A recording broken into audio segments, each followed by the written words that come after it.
Okay, up next, we have Melissa Bernstein talking about From Nihilism to Toy Making, My Pathway to Positive Disintegration. Woo. Oh, thank you. Gosh, it might be a life dream to be here. I won't get emotional, but thank you for allowing me to speak today. And I like to mash up words, and I think the word that describes how I'm feeling right now is exhilified, which is a combination of being both exhilarated and terrified simultaneously. So that's where I am right now. And I think I'm going to start full disclosure in saying I am not a Dabrowski scholar. I do not have a doctor in front of my name or any letters after my name. I'm just Melissa Bernstein, period. I don't have any slides to show. And my research is really just life experience. I'm simply going to speak to you today as someone who, through Dabrowski's OEs and TPD, finally embraces herself as being a creative being.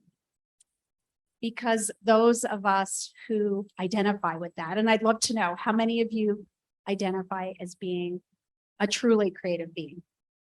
Oh my gosh, yay.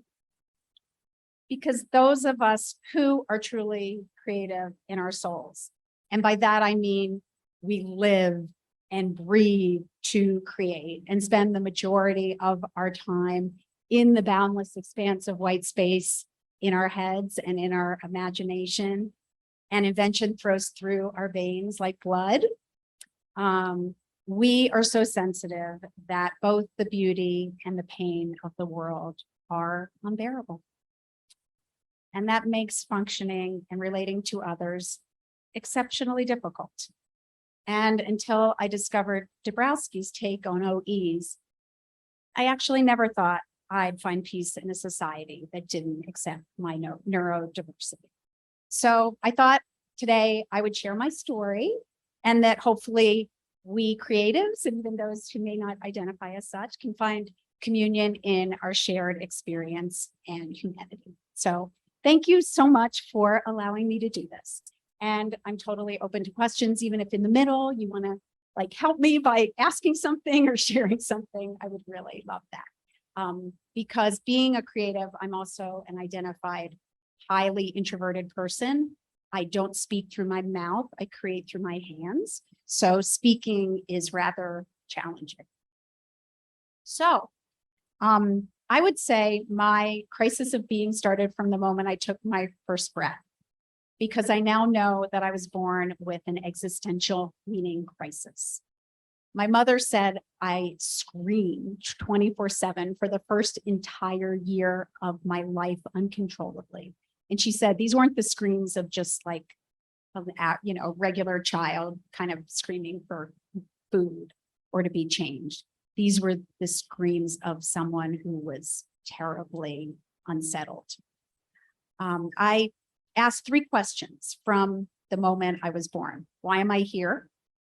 I don't know if any of you can identify this. What is the meaning of life if we're ultimately just going to die and turn to dust? And what the heck am I meant to do during my brief time here that'll mean something in the end? Do any of you relate to that? And I couldn't, unfortunately, even verbalize these questions, much less get answers to them. So I fell into kind of a deep sense of nihilism very early on. Really a victim mindset. Why am I here? Why am I going through this if it's sort of for nothing?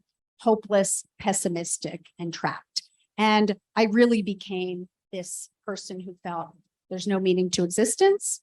And I, as a human, have no meaning, have no ability to make meaning in a meaningless existence. In fact, Bill Tillier, I guess he heard a podcast or something, and he claims that I was actually in spontaneous multi-level disintegration from the start, which I think is kind of fascinating. The other thing that those nihilists among us will agree with is I really couldn't live with the incongruity of seeing others so seemingly carefree, right, in the face of our imminent demise. how could they just be carefree and playing with abandon and freely when our mortality was imminent and the clock was ticking? It didn't make any sense that no one else seemed to care about these things. And when I tried to show a bit of this despondency to the world, what did people say? You're too, ... right? You're too, gosh, I could name everything. You're too emotional. You're too heady. You're too churning. You are too dramatic. I mean, you name it, they said it. And they said to me, why can't you be just like other kids? Just go out and play, have fun. You're a child. And I would always say to myself, do they think I don't want to go out and play and have fun? Like, of course I do. But unfortunately, I'm locked in my head with no way out. Like, please know that. But I did desperately want to find reasons to live. Even though there was a voice in my head saying it will be meaningless in the end, just end it. I didn't want to end my life. And I wanted to make meaning, even though my head told me it was futile to try. So I tried to answer those deep questions. Why, and turn chaos into tangible form. In fact, I birthed conceptions I saw in my head from the moment I was born. I wrote music. I wrote verses that sort of streamed like a ticker tape across my head. And I could reach up at any time and pull a verse down and it would just sort of flow in perfect rhyme. But the problem was everything I seemed to create was so dark and so ugly that it terrified me. The minute it came out of me, I just squirreled it away and never wanted to see it again. And because it was so dark, I never had the ability to show these things to others and find meaning or communion. I just hid them. Thousands and thousands of creations I made, but never connected them with anyone to bring my life meaning. And, you know, a verse I would write on a daily basis would be, I'll succumb to utter madness and most surely go insane if I cannot numb life's sadness or make meaning from its pain. Or maybe another would be, most days my head keeps spinning, lost in misery and doubt. Certain life won't ever end up as I dreamt it would turn out, left inclined to disconnect myself and curl up in a ball with no passion to engage in life or sense of hope at all. So, you know, it was sad. I wasn't writing about the beauty of the world. I was writing about the pain. And because others didn't accept me in this darkness, I didn't accept me either. Everything I felt and thought was denied. Yet we still, as we know, humans have a deep biological need to connect, right? And be accepted and belong. And I still had that need. So actually, I started maybe at level 3, but then guess what I did? I moved down to level 1 and primary integration and changed myself into someone acceptable to my peers and fought with tooth and nail to fit into that group and gain status. I completely lost myself in order to become defined by society. And even though I tried my hardest, and even when I was sort of cavorting with the socially acceptable, I still felt deep in my soul that something was very, very wrong. Those of us who are an outlier to begin with, are outside of the box, feel like we've been dropped here from another planet. You know, I've always used the word alien.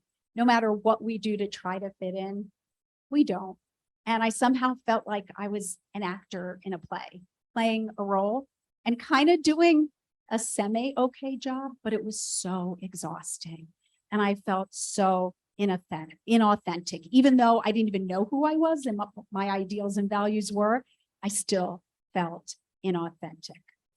I was hiding my essence, which was, it turns out, to be creative, to be rabidly curious and to ask question after question and need to know why, to be able to take those things I saw in my head and channel them and bring them out through my hands, and to be able to mutter to myself proudly without anyone looking at me like, what is she saying?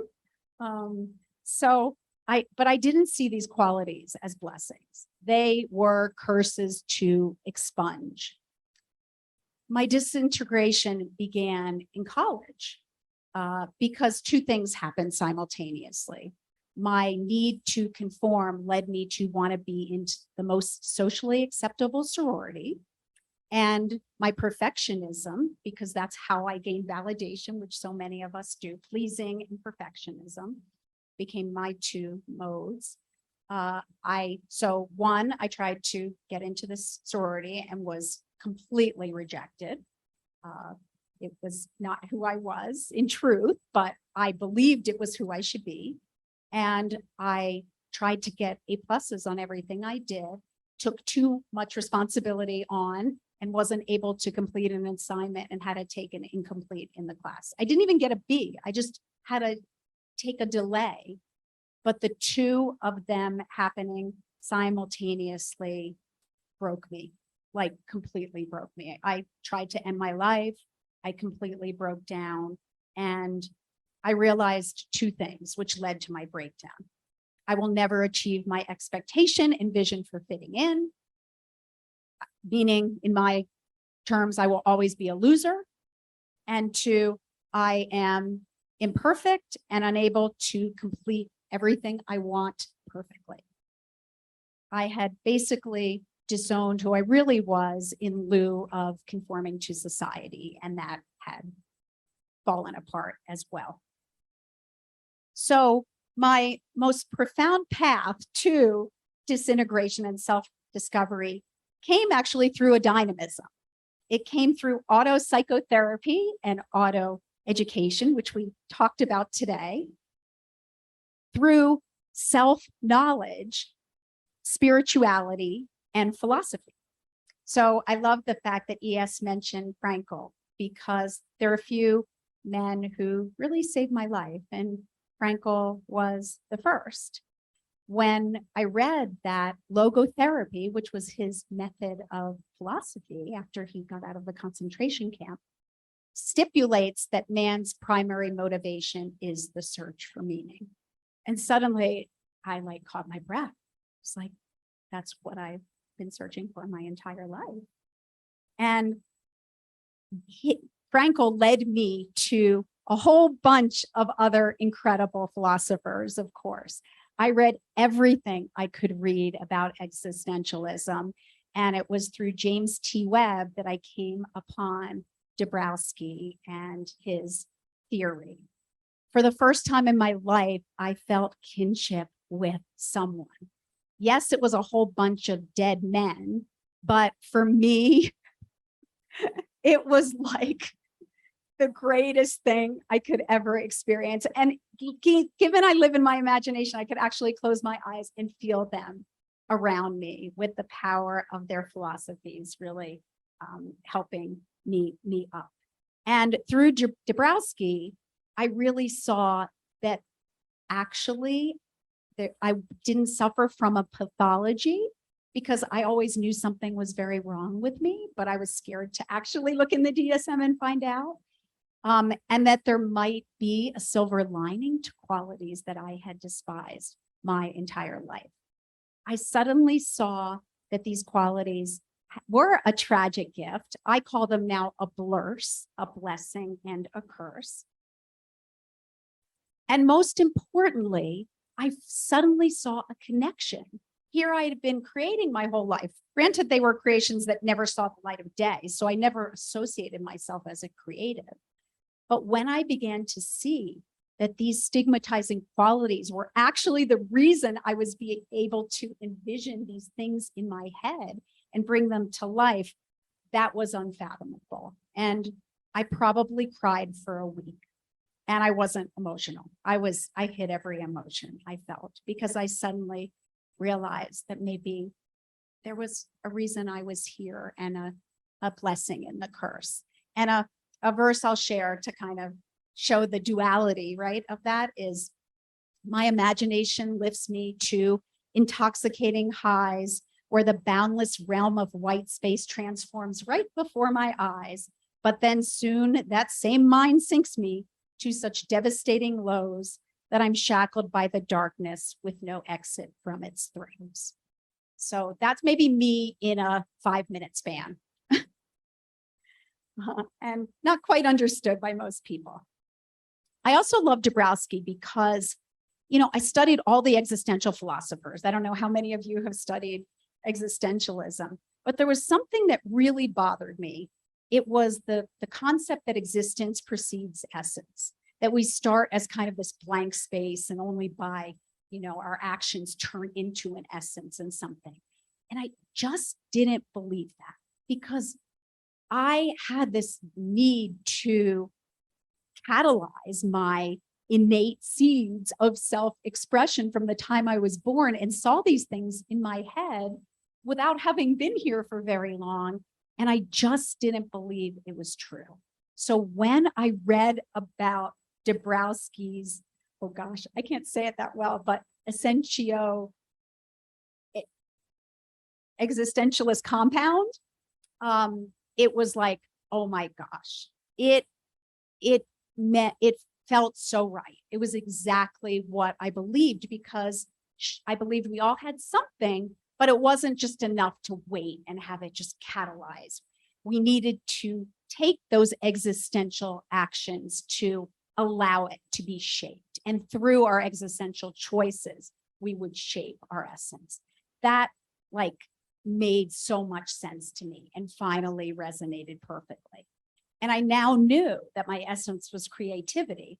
But the problem was, Melissa, was only able to create darkness from darkness. I didn't know how to do anything else. And by sheer karma, when my husband Doug and I decided to form a toy company when I was 22 and he was 24, and truth be told, we had a lot of ideas on the table. We had gone the big corporate, route and did not fit in there. We're outliers and knew we had to leave and do something on our own. But it could have been anything. But how ironic, we love children so much that it ended up being toys. Something incredible happened when we decided to make children's products.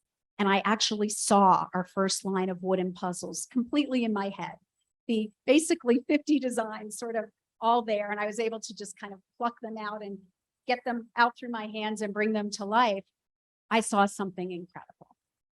I saw that I had a choice in how I used the darkness.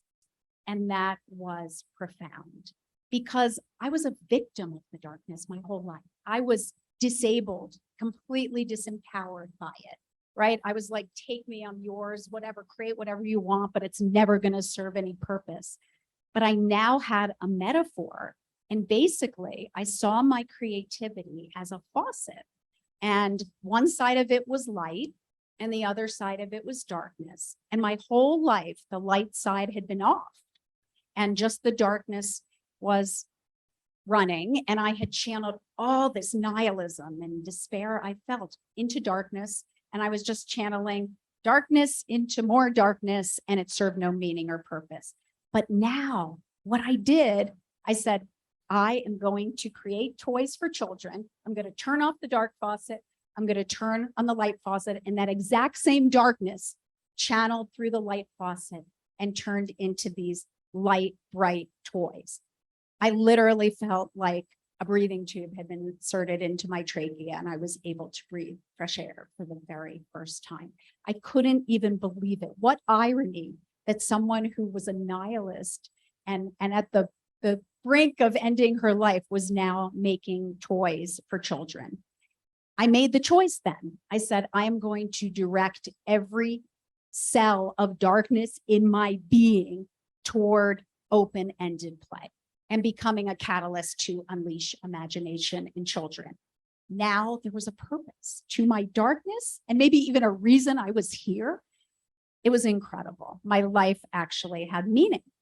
I now had a focus, engagement, and a commitment to a mission that transcended my small self and got me out of my head, and something I was really passionate about. And for the next 3 decades, I channeled darkness into light.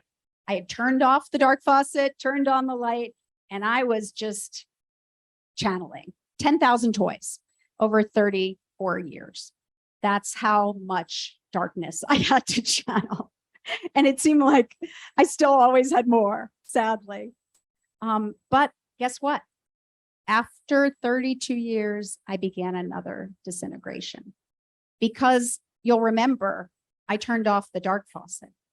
I only had the light faucet on, and something began to feel really wrong. I didn't notice it for at least 25 years, but after 25 years, something weird started going on. I started feeling inauthentic again. I started feeling that I was a sham. I was a metaphor for my toys. And basically, I had created these light, shiny, bright things that were sitting perfectly on a shelf with a beautiful box and a logo. And the truth of who I was hidden in the shadows.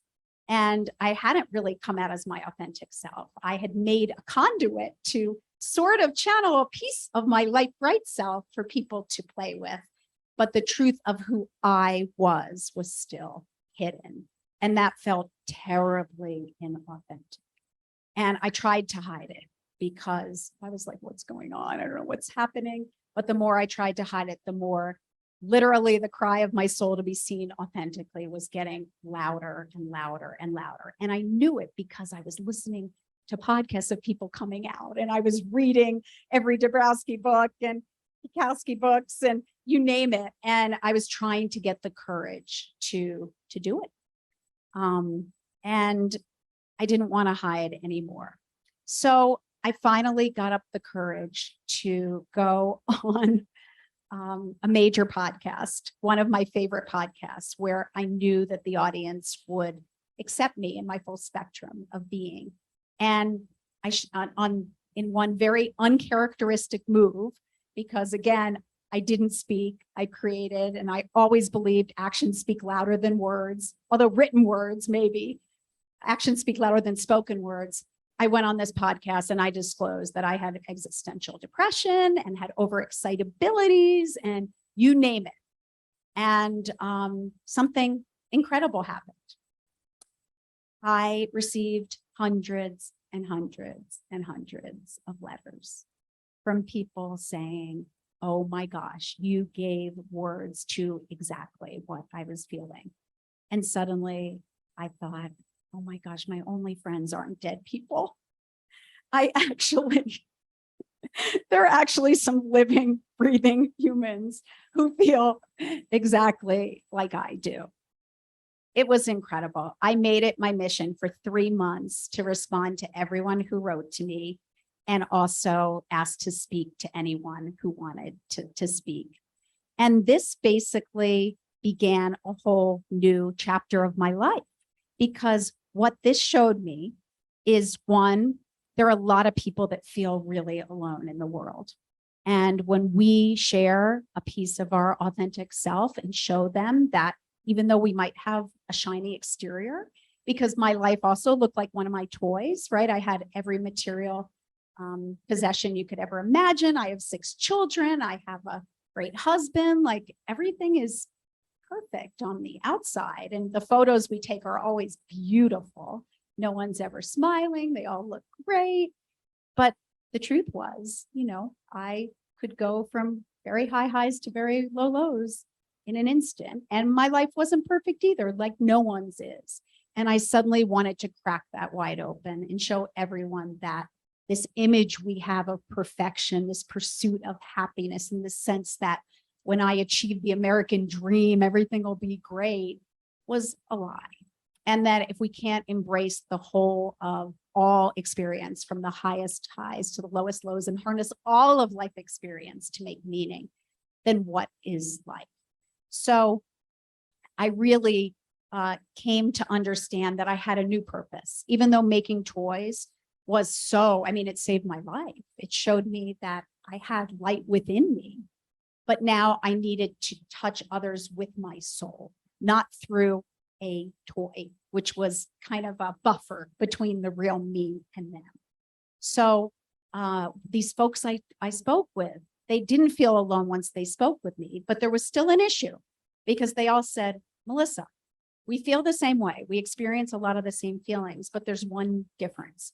you figured out how to channel your darkness into light and make meaning. I'm still wallowing in darkness and really scared I won't make it till tomorrow. So that really became my next passion and my life meaning, to help others. Because once I made my own journey inward, and part of this was my own deep journey I did to really accept myself and my full spectrum of being, which went from the darkest of dark, then touching the nihilism, all the way to joy so beautifully bright that I cry out of joy. I realized that they're all part of me and part of many of us. Those of us who are identified creatives feel those lows and highs much more deeply. But now that I had been there and accepted that it was all part of me, now that I had turned on both faucets and actually was showing that I have both darkness and light in me, and I harness all of it to make creativity, maybe I can help others do the same. Maybe through this next chapter, I can help others find their essence, discover what is hiding in their souls, and help them go through the very simple steps to bring it to fruition. So I think I have to thank Cashmere's so much for allowing me to finally be able to accept myself in totality. And I have to thank all of you because, you came to me. I think it was Michelle who contacted me and Bill and basically said, "You're one of us." And I was like, "I am? There's actually a group of me?" That was incredible. And you brought me into this beautiful group of people where, I don't feel ashamed. I feel so comfortable. So I think I wanted to end, and then I hope you'll ask questions because I didn't talk a lot about the toys, but I'm happy to answer any questions you have on our business, on creativity, on making toys, on lifelines, because we're also making products now. But I thought I will share a couple verses that sort of do the change from where we are now. And I think, because in the end, I realized, existential nihilism, at least for me, was a choice. I can go there very quickly. At any moment of any day, if I want to go to the nihilism, I'll be gone in a second and I can go right there. But I also have the power to make a choice, and I can choose to not go there. And that's what I do now. I choose when I start to go into my head. And, my life mantra became step on out of the head and move into the heart, free to channel all dread into jubilant art. And the word jubilant is very intentional because I can make really despairing art in a blink, probably more easily than I can make jubilant art. But I can also choose to make jubilant art. And that's my choice because I want to leave making jubilant things, not despairing things. So I think when I think about sort of the choice, I wrote a verse, though in the end, it may be true that life has no intrinsic meaning, I intend to battle through and thwart this nihilistic leaning. And then my verse that I sort of wrote for this new chapter in helping people really discover what gives their life meaning. And I take such joy in doing that. And obviously, if there's anyone who wants to talk about that, I'd be honored. It's, what is that thing you love to do that wholly makes your heart ring true and lets your spirit come alive, awash with time and space to thrive? What latent gem has always been intent to rise up from within, that wondrous gift that sets you free to greet the world authentically. So if we can discover that, then so thank you everyone for letting me speak and letting me share my authentic self with you. I truly appreciate it.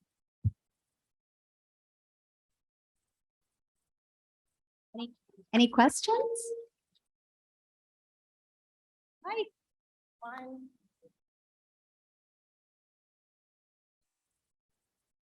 It's actually not a question, but I've already thanked you personally for helping me in a very dark time when I was staring at the abyss. And you tell your family you're suffering from existential depression and nihilism, and they don't know what to do, but they did find your book. And it was Amazon the next day to the house, and I read it. And it showed me that someone else out there was feeling the exact same way that I was. And I had someone else out there. And I felt the same way about the philosophers as you did. And it's funny you mentioned that. So I did think you were ready, but I wanted to thank you for your bravery as well. Because to express that and say that publicly and put yourself out there, especially in your line of work, took a lot of courage. You know, it's funny because a lot of people on our board said, you can't, you're a toy company owner, right? You make toys. You cannot come out and share that you have existential nihilism. That's Black. Your toys are primary colored. I never used black ever in a toy I made, other than skin color, of course. But it wasn't a color we used in our palette. So how can you come out with something so dark? And I think once you reach that point, people always say to me when I advise them, they say, I want to come out, but I'm scared, or I want to come out, but people will say this or that. And I say, well, then you're not ready. Because when I was finally ready, it didn't matter anymore. And granted, I was middle-aged and I wish I would have done it earlier, but I probably didn't have the courage to do it earlier. So thank you for saying I'm brave, but the truth was I had no choice. I apologize if you actually answered this already, but I didn't get to what is the next thing beyond the toys. I was wondering if you could just share, what is that new chapter, at least in a little bit more detail. I apologize if I was. No, I didn't say it too deeply. So 2 years ago, Doug and I decided to effectively leave the day-to-day operations in running our toy company after 32 years and start a new company called Lifelines, based after the title of this memoir I wrote called Lifelines, because lifelines are all the things that keep us here when we don't want to be here anymore. And for me, my lifelines were my lines of verse that kept me alive as my prayers through the years. So when I came out, did the book tour, did lots of podcasts, and saw how many folks were really suffering and needed a lifeline of their own, we decided to turn it into an actual company and a business and an ecosystem that would help folks in giving them tools and a community and products. We're actually making tangible products to help support their equanimity and help them practice. I have a practice called Practice Makes Purpose, which is a practice that allows me to holistically be here every day. So it's a new company. Any more questions? Any more questions about anything? Toys or creativity? What toys are the most meaningful to you that you make? And I want to point out, I got to find so many fun toys. They're in your goodie box. So you make a lot of different products, but what toys do you think might stimulate overexcitabilities? I would say role play, because, childhood, which we unfortunately deny kids a lot of today with our checklisted childhood and sort of our educational system, which prioritizes rote memorization over open-ended learning. I think role play is amazing because it allows children to become something they're not and try out different roles and personalities and really discover who they actually are.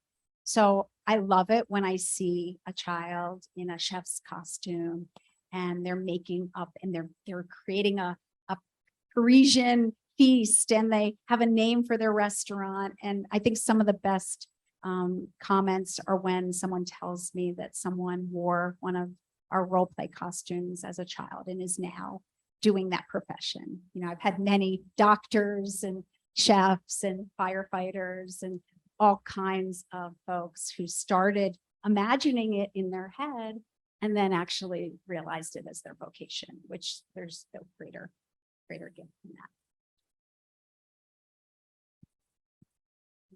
So I don't have a question, but I am a play therapist and your toys are predominantly my playroom. And so I want you to know that even if you're not doing that anymore, there's so many of us out there that love how free to imagine your toys allow. And I had a little boy playing with the dollhouse 2 days ago. So I think it's important. And thank you for coming and talking with us today. Oh, I work with a pretty amazing existential therapist.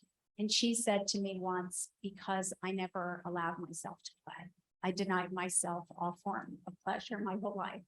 That she said that was innately my allowing children to play. So I thought that was really nice. Thank you for saying. It's not something you necessarily spoke to, and I don't know if you feel this way. I found that part of my process, which there's some similarities between us certainly, was to find some beauty in the darkness also. I find dark art to be extremely moving and beautiful, and maybe because it helps explain some of those feelings that we don't necessarily verbalize, especially as children. And I'm just curious if that was ever part of your process to find beauty in the dark. It's a great question.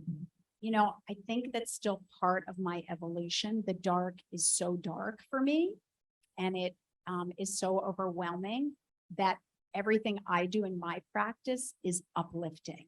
Because if we each have a set point, which I believe we do, mine is below middle. It's lower middle. So I think for me, everything is, but yes, I know so many people. It depends where your set point it is and where your comfort level is. And I hope that one day when I come, my journey's fairly new. I really just started doing this maybe 4 or 5 years ago. So I'm hoping at some point I will be able to embrace the darkness as well as the light. I share the feelings, but it's harder to do that as part of my practice.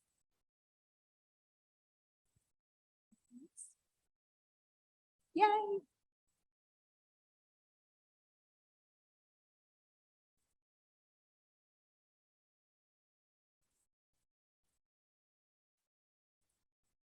Yes. She asked if I experienced any other backlash when I came out as a depressed person. So much. And one of the things I loved most was people said to me, give me a break. You have everything. You don't deserve to be depressed. You want to see depression? Look at me. I've had X, Y, Z, A, B, C happen. And I got that all the time. And I loved that question because that is one of the reasons I came out. It's to show that it doesn't matter what you achieve externally. It's all internal. And I was born this way. And that's what I would say to them. I would say the fact that I have, multiple homes has nothing to do with the fact that I was born existentially depressed, and nothing on the outside can fill an inner void. So I could keep getting more and more external measures of success, and it's never going to fill the hole.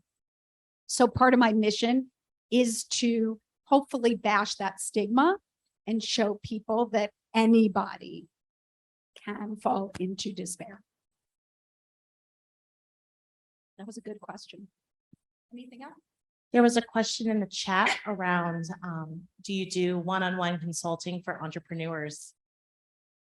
That's a great question. So Doug and I started a program 10 years ago. It's a large program called Melissa and Doug Entrepreneurs.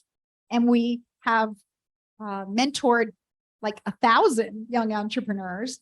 And also there's nothing I enjoy more. So I think when you can use your experience to help ease others' pathway and maybe help guide them, to me, that's meaning. And it's so powerful. So I do, and I'm always happy to, I'm only one person and I can only speak from my own experience. So, I always say before I speak to people, you may resonate with what I say and you may not. And that's okay. You just have to take the advice from who it's coming from and decide whether you want to adopt it or not. So, but I love it. And I will say that the path to entrepreneurship is really hard. And probably out of 1,000 people I've mentored, maybe 20 companies are still in existence. It's hard. You have to have a lot of fortitude. So, Okay, you mentioned that you experienced dynamism of auto education and auto psychotherapy, but what other dynamism you also experienced, and what dynamism from theory of positive disintegration have the most profound effect on your development? wow.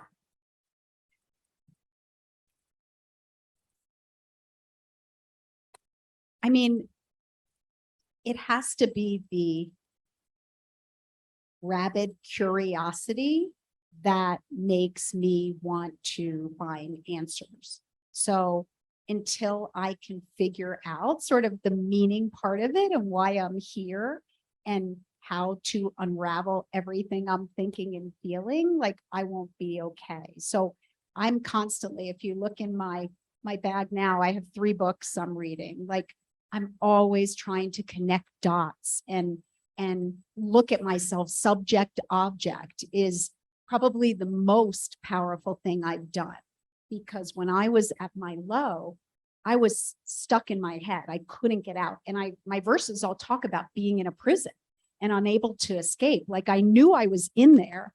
I just couldn't figure out that the door was always open. Like, but the door was locked all those years in my mind. But the truth was I was free to leave at any point. So it was only when I gained distance between, I call it my head and my heart, and was able to see my head as just a prison of doom that I could choose to stay in or choose to exit, that my life changed. So the subject object I was able to do through self, psychotherapy, but also I did do traditional therapy as well. I have an amazing therapist that I enlisted at age 48 because perfectionism doesn't allow you to admit you need help. So I did not ever go to therapy until I was 48, but she is a cognitive behavioral therapist. And the other tool that's been so helpful, we were talking about this a little earlier, is when you are a pessimist at your core, like the negative mind stories I told myself were innumerable, right? I am all alone. I am worthless. I will never lead a life of meaning. I mean, it was like, I wrote them all in my book, but there are many, many more. Basically, we took every single one of those. I mean, this is CBT, and reframed them. And then the practice is you have to keep telling yourself the new framing every time you fall into the why me victim mindset. So it doesn't happen overnight. You have to practice. I figure if it took me 48 years to even admit I needed a therapist, it's going to take me at least 48 more to try to reframe these negative things. So now every time I start to go there, I will reframe it and bring myself back down. So again, that's part of the therapy now that I do with myself. And one of the other things I try to tell people is they'll be practicing the rest of their lives. We don't get to a point where like we're just coasting when we have OEs anyway. Maybe if we don't have OEs, if we have 5 OEs, there's not a chance like I'm ever just gonna chill and mellow out and be just hanging. I'm gonna constantly be like having to do this work the rest of my life. And when I tell people that, they're like, really? You promise? Tell me that again. Because my own therapist told me that. She said, you're going to be doing this the rest of your life. And I was like, what? So I hope that helped. Thank you. Anything else? I think we have at least 2 more questions. Great. This is from Matt in the chat. Oh my gosh, I hate this microphone. Matt would like me to give you his email address for the consults and the mentorship later, but is there any advice you have? Okay, well, that's better. Is there any advice you have for entrepreneurs who are OE or how to incorporate disintegration more holistically in a business model? Yes, partner with someone who does not have OE. I mean, honestly, I'm not joking. I was saying this to Mike about his life partner. He was talking to me about a life partner and, you know, do you look for someone exactly like you? And I was like, absolutely not.